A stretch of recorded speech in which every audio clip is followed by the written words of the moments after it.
I'm Frank Griffin, and this is Mark Davis, and we are co-creators of True North, podcast focusing on helping you find your path forward. We're excited to be here with you today. Our focus will always fall under faith, family, and finances. And in Series 2, we've decided to focus on finances because finances are very important. We'll talk a little bit about that.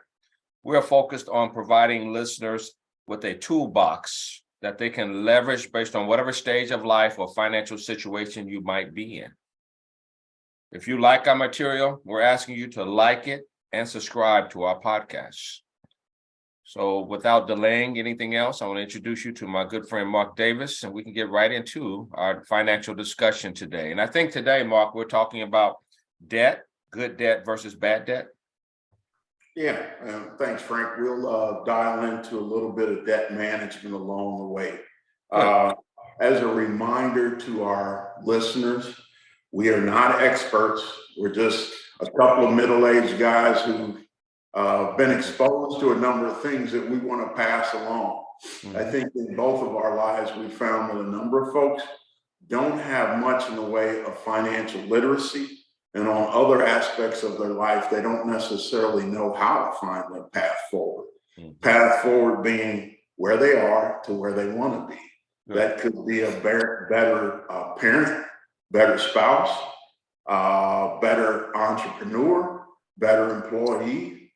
All of these things come into play when you're talking True North and path forward. The other thing I would add is that financial literacy is a big deal. And the reason why it is, you want choices in your life. If you don't understand finances in your 20s, there's a good chance you won't understand them in your 30s, then your 40s, and your 50s, and then you're starting to scratch your head. Now what do I do? Right. So our goal is to pass along some of the things that we've learned, positives and otherwise, so that we might help you. So just to jump right in, Frank, I want to maybe if you could share a word or two on finances relative to the faith and spiritual perspective. Sure. Well, one of the things that I run into quite a bit, Mark, from a spiritual aspect is counseling young families. One of the biggest problems I found with marriages for young families is finances, the stability of finances, having enough finances, but in most cases, managing what they have. I was just in a men's meeting and where we just opened up and allowed the brothers to just share what are their obstacles and concerns. And there was a lot of conversation about money, the pressures they feel, right? Some of the situations of not feeling like they are taking care of their families well enough, and the pressures they're feeling from their spouses. It's just a very, very revealing session. One of the points I made is, in most cases, you're supposed to be a little broke in your 30s. A lot of those young brothers and men have young families, and they're in their 30s. They have families, they have mortgages, they have kids, and they're, middle management at best. So they have a lot of expenses, and they haven't maxed out their monies yet, the money that's coming in yet. So it's really about management at this point. But then they feel the pressures of looking at, maybe myself or the Joneses, right? And feel like they should be at someplace else. So, managing finances, understanding where you are is huge from the standpoint of having a kind of a stable family life, if you will. So I usually start these finance sessions with two components of good financial knowledge and literacy and actions. It's discipline and the willingness to do math. Good. Nothing complicated mathematics-wise, but some people will approach me and say, well, they said I can afford X, Y, Z. There's no need for you to not know what you can and cannot afford. We'll touch on debt to income ratio. I don't want to assume folks know that, so we're going to touch on that a bit. And the discipline like you were pointing out, Frank, when you're younger in your 30s, 20s, and 30s in particular, you're going to need to borrow money more than you and I do. You do. Yeah. And as you build your wealth up, you have a tendency to need to borrow less, a lot less. Or what you borrow tends to be on bigger things. But, refrigerator goes out, not a big deal anymore. Right. But when you're in your 30s and you're paying for daycare, you're paying for the car note, you're paying rent, you add all those things up, it can be pretty tough. A big deal. Yeah. So let's jump into, I want to answer one of the questions I get regularly. How much debt is the right level you should be shooting for? Well, in theory, it's zero. But we know theory. That's just theory. That's just theory. We know that you're going to need to likely borrow for a car, especially when you're younger. Just don't get carried away. That's the best advice I can give you on debt. Excellent. Be careful. Well, and don't build up credit card debt. Because another element of finance is the cost of money. That's right. Money is earning 5%, but my credit card's charging me 25%. I got a problem. You can't build wealth that way. You can't get out of debt that way if it continues. Exactly. Yeah. So stay away from credit card debt unless you have to. Not saying that you won't, because you and I have done it. Yeah. But there's a season of life when you do it. I like to share this one. You can't save and pay off debt at the same time. It does not work. Only way you do that is maybe through an automatic 401k situation. That you can save, which you want to make that saving priority number one. Agreed. Especially if your money gets matched, that's 100% return on that money. And then look at your debt. Some people pay off the smallest bill first and add up. Some of us would look at the bill with the highest interest rate. Either one of them can work just fine. But the cost of money is a real big deal in finances as well. Talk a little bit more about that, Mark. That cost of money, I agree. It will help you make the right decisions. Can you give a couple examples there? So one example would be, I'll use a personal example. I bought a vehicle a little over a year ago, and beautiful car. We were due for something, another vehicle. And the first question I asked the salesman was, "What's your cost of money? Or what's your money cost?" He said 0.9%, so less than 1%. That's what he'll charge me to use his money. I look in my own coffer and I see my money's earning 5.5%. So why would I take my money out pay of 5% and pay cash for a vehicle that they're charging me less than 1%? So I used all their money. Now the difference is I'm in the season of my life I could have paid cash for it. It wouldn't have been a big deal. Financial literacy says use their money. Use their money. That's right. So excellent. Use their money. Now, as the interest rates adjust, if the cost of money goes up, you want to think twice about it. I actually wouldn't have bought the vehicle. If their interest rate was higher than what mine, than I was earning, I wouldn't have bought the vehicle. I'd have scaled back a bit. So that's one example. So we're also going to chat a little bit about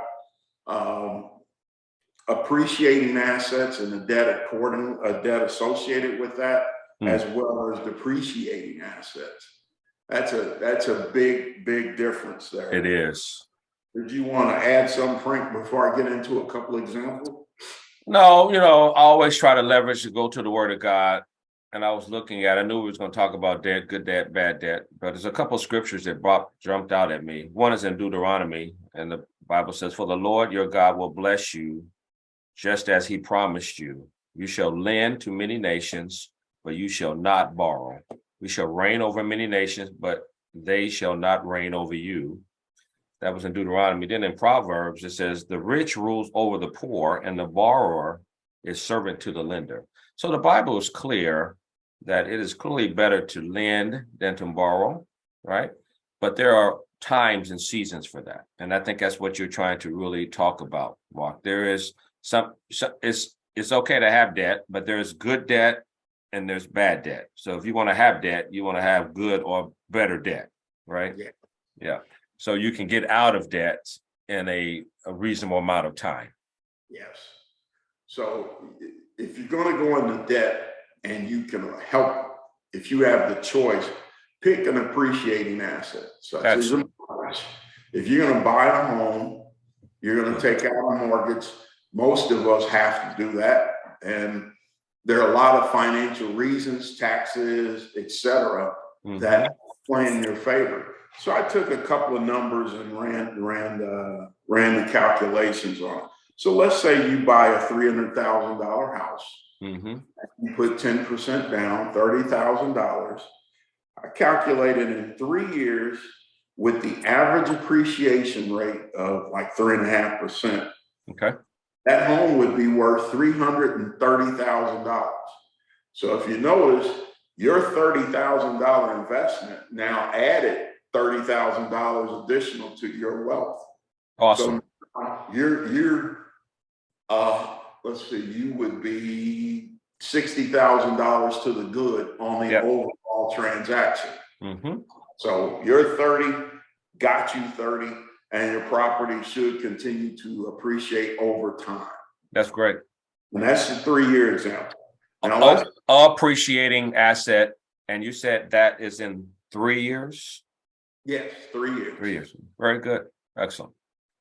And that's based on average statistics. Yeah. So I pulled those up to make sure my calculation was correct. Awesome.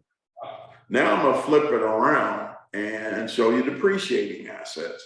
Vehicles are a necessity. Like I said, be mindful of how much you're spending. So I took a $50,000 vehicle, not too far out of the range today. No. Same 3-year period. Average depreciation. Right. In 3 years, the car's worth less than $40,000. Right. I lost 10 grand. 10,000. Yeah. So my 30 bought me 30. My whatever my down payment was lost me another 10 grand. Good. So that's the point. Those are the things you want to think about before you make debt when it comes to good debt versus, dare I say, bad debt. Even if it's a necessity, you should be mindful of how much you spend. So, Mark, in those situations, and talking about seasons of life, right? So if you can afford to whatever you need to buy for a depreciating asset, if you can afford it, then that's one thing. But if you're in your 20s, your 30s, maybe even your 40s, and you're still trying to struggle out a little bit, you really need to think about how much you want to pay for that depreciating asset. Correct? That is correct. And let me add, that's a perfect segue, and we didn't set this up, but I want to give you an example. Good. So you want a nice vehicle, and you decide you want that fancier SUV with the special wheels, special electronics, on and on and on. That costs you an additional $100 a month to get what you want. Now, fast forward, this same family is looking to buy a home. That extra $100 a month equates to tens of thousands of dollars on the mortgage side. So if I'm going to put an extra $100 a month towards something, I would want to put it toward my dream home, which might allow me to buy $10,000, $15,000 more home. I would rather make that choice and scale back on the fanciness of my SUV. That's excellent. I'm sorry to jump in, but that excited me because that makes so much sense. So instead of putting money in that car, right, but put more money in that house that has a garage for that car, right? That appreciates and builds your wealth. Yes.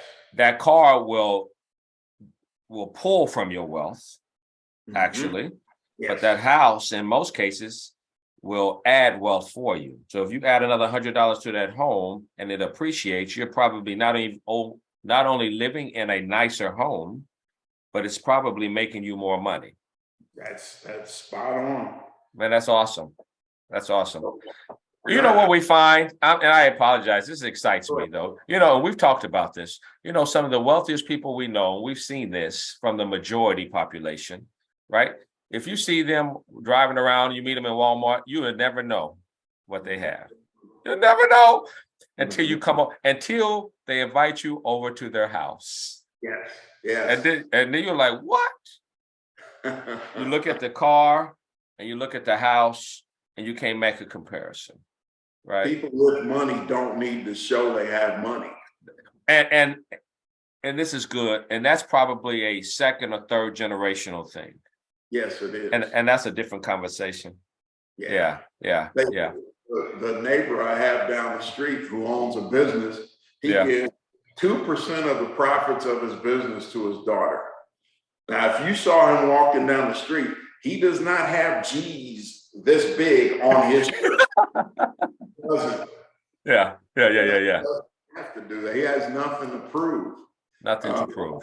One other quick example is we were buying some corn. There's a guy sells corn off the side of the road. Really good corn. Got to talking to him one day. There's a subdivision being built in the property next to him. Yeah. He said, yeah, I just sold that to the developer. Selling corn? Selling corn. He owned the property. He sold the property to the developer, but he's selling corn. He's not selling it because he needs to. He's selling it because he wants to. I got an extra corn. I want to bless my neighbors. Yeah. How many millions of dollars did he get from the property? He didn't have LVs all over his shirt either. No. I just use those as a couple of examples. So yeah, good. So one thing we also should talk about, Frank, since we moved down that path of home ownership, this again, true north. I'm a family. I'm the head of a household, male, female, whatever you want to go with. I want to move my family from an apartment to a home. Good. Some of the things we just gave you examples of show you why you want to do that. You do. And how important that is to do that. Now I'm going to give you some of the tools on how you get there. Debt to income ratio. Good. That is one of the primary tools that a lending institution will cover before they loan you money, especially a mortgage. So debt to income ratio is quite simply the total of your monthly debt divided by the total of your monthly income. That's going to end up in a ratio. As an example, if your total debt would be $1,200 a month in rent, $600 for that nice car, and I'll just throw in $200 for a student loan. Most people have a little more than that, but that ends up at $2,000. $2,000. So that's my outgo. I took the average wage of a person who lives in the Midwest, which is where we are. That's 60 grand. 60 grand per month equates to 5,000 a month. So you got 2,000 over 5,000, which will equal 0.4, which is 40%. So $4 of every $10 you spend is going to servicing debt. That the end of the world? Not at all. But you probably don't want to go much higher than that. Because if you think about it, do you want 50 cents on every dollar you earn to go to debt? Right. 25 cents on every dollar, you're rock solid. You go in to get a mortgage at 25% debt to income ratio. No problem. Solid. You're solid. And I realize in this math, you'd let the rent would be replaced by a mortgage. True. But that mortgage, the Will be same added. ultimately work. So whatever that mortgage is, you plug it in for the rent. That's right. Ratio, they see 45 or 50%. It's like, I don't know, Mr. Davis, this is going to work. So just keep that in mind. That's good. 40% is kind of the tipping area right there, Mark, you're saying. That's good. That's from my perspective and my experience. You don't really want to go higher than that if you can avoid it. If you think about it, and you see this in some of our other podcasts, if you don't have your emergency savings in place, so something goes wrong with that vehicle, you need $4,000 transmission work, where's that going to come from? You're going to borrow it. You're going to add to that 40%. Now it's even higher. So you look at your family and say, well, we were going to get that home, but it's going to take us a little longer now. Right. So these are things we're trying to, I know I'm using some calculations, but we're trying to put them in true north form of reality. This is what this looks and feels like when you do you make these kinds of transactions. So, see if there's anything else in particular we wanted to cover, Frank. That was good. So yeah, everyone listening to us should pause and calculate their debt to income ratio. Homework. I like giving out homework. That's good. Yeah, there's some of your homework. In other podcasts, you should know how to calculate your cash flow. Income minus expenses equals a number. It could be a negative number. And if it's a negative number, you got a challenge, because a negative number means you're going to borrow. You're going to borrow from somebody, your family, your friends, the finance company.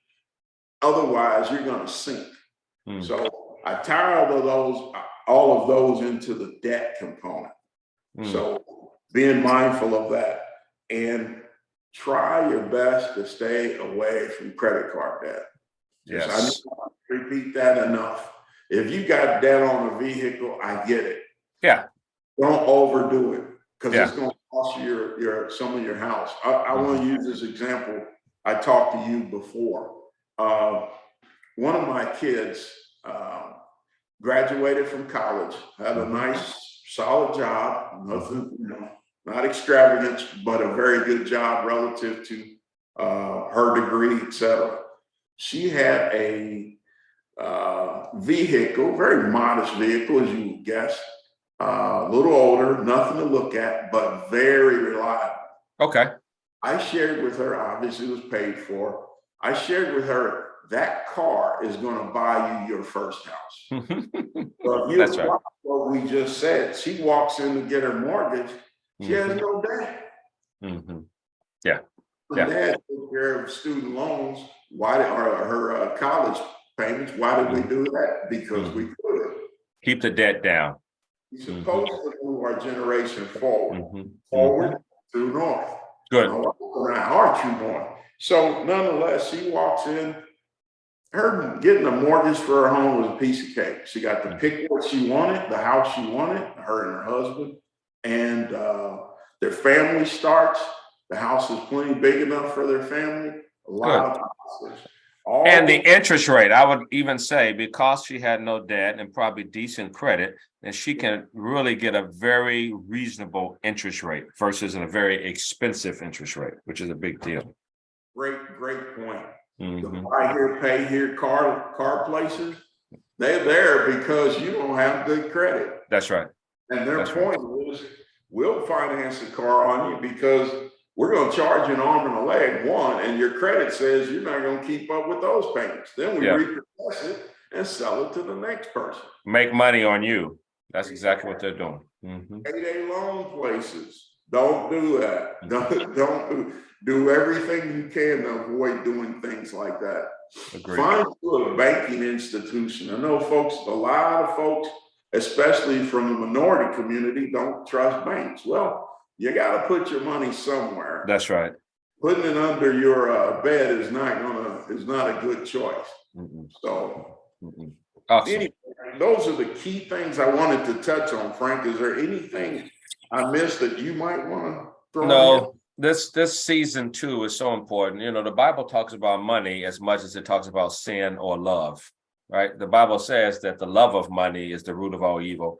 The Bible never said money is bad, right? The Bible says that, you know, money can solve all things, right? So we need money, but we need to be, and the Bible talks about being a good steward, right? Being able to manage your money well.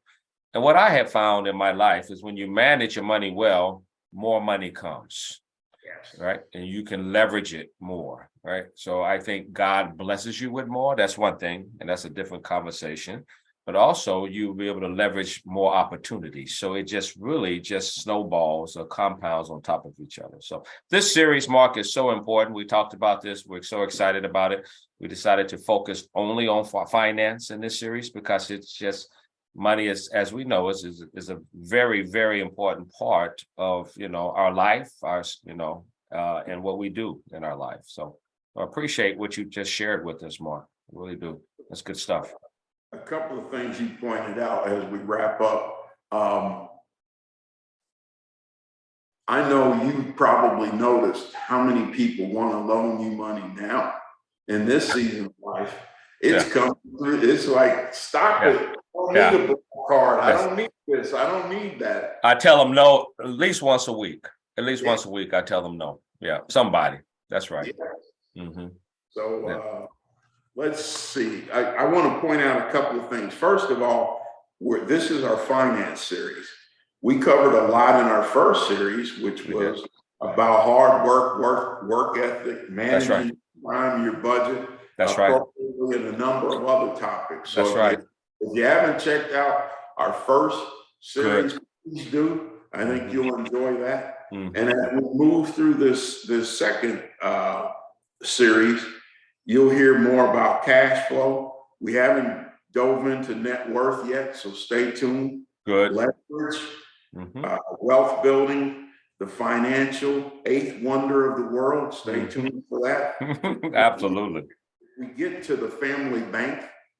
We want to get to that point where we explain how instead of letting that interest leave your family and go to mega bank XYZ, that bank is going to you. That's good. Your family. I love it. I'm looking forward to that myself. That's a powerful conversation right there. Sure. Absolutely. Sure. So we look forward, and I'm sure we've got something that will interest you as our listeners. So stay tuned. And I think with that said, we got to remember, Frank, we're going to cover education and family as well. So absolutely. There are challenges in life, as you shared with your meeting, that folks don't understand. There's how marriage works. Not that we're any experts, but we've seen a lot. We've been around a while. That's right. We have more than 60 years of marriage. So Absolutely. Yeah. So that's exactly right. With that said, Frank, I'll pass it to you to wrap it up. Great session, Mark. I'm excited about what's going on. I'm really excited about some of the other things we're going to talk about finances. So I just ask the audience to stay tuned, right? And also, if there's not a way for you to, there will be a way for you to communicate to us, to send us suggestions. We'll definitely adjust. We'll definitely look at those and be able to respond to those. So it's just a lot of information we want to share with you. Thank you so much for participating. We'll talk to you real soon. Thanks, Mark. Thanks, Frank.